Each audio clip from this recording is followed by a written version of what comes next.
Las verdades se transmiten de padre a hijo. Envió el rey y le soltó, el señor de los pueblos, y le dejó ir libre. Lo puso por señor de su casa y por gobernador de todas sus posesiones, para que reprimiera a sus grandes como él quisiese, y a sus ancianos enseñara sabiduría. Salmo 105, 20 al 22.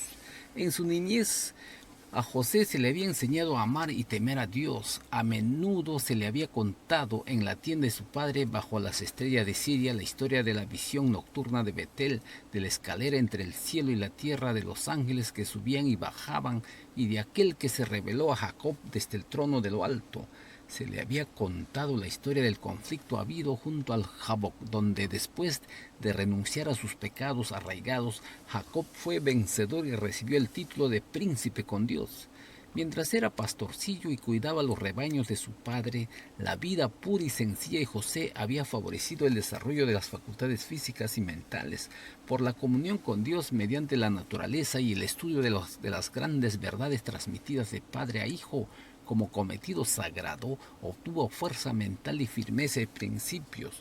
Cuando se produjo la crisis de su vida durante el viaje terrible que hizo desde el hogar de su niñez situado en Canaán a la esclavitud que le esperaba en Egipto, al contemplar por última vez las colinas que ocultaban las tiendas de su parentela, José recordó al Dios de su padre. Recordó las lecciones aprendidas en su niñez y su alma se conmovió cuando hizo la resolución de ser fiel y conducirse siempre como corresponde a un súbdito del Rey del Cielo. José permaneció fiel durante su amarga vida como extranjero y esclavo, en medio de las escenas y los ruidos del vicio y las seducciones del culto pagano, culto rodeado de todos los atractivos de la riqueza, la cultura y la pompa de la realeza. Había aprendido la lección de la obediencia al deber, la fidelidad en cualquier situación, desde la más humilde a la más encumbrada. Adiestró todas sus facultades para un servicio más elevado. Cuando fue llamado a la corte de Faraón, Egipto era la nación más poderosa. En cuanto a civilización, arte y ciencia, no tenía rival. José administró los negocios del reino en una época de dificultad y peligros extremos, y lo hizo de un modo que cautivó la confianza del rey y del pueblo.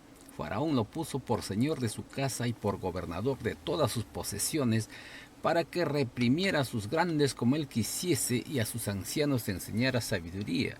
La lealtad a Dios, la fe en el invisible, constituían el ancla de José. En esto residía el secreto de su poder, y los brazos de sus manos se fortalecieron por las manos del fuerte Jacob. Génesis 49:24. José y Daniel demostraron ser fieles a los principios de la educación recibida en su niñez, fieles a aquel de quien eran representantes.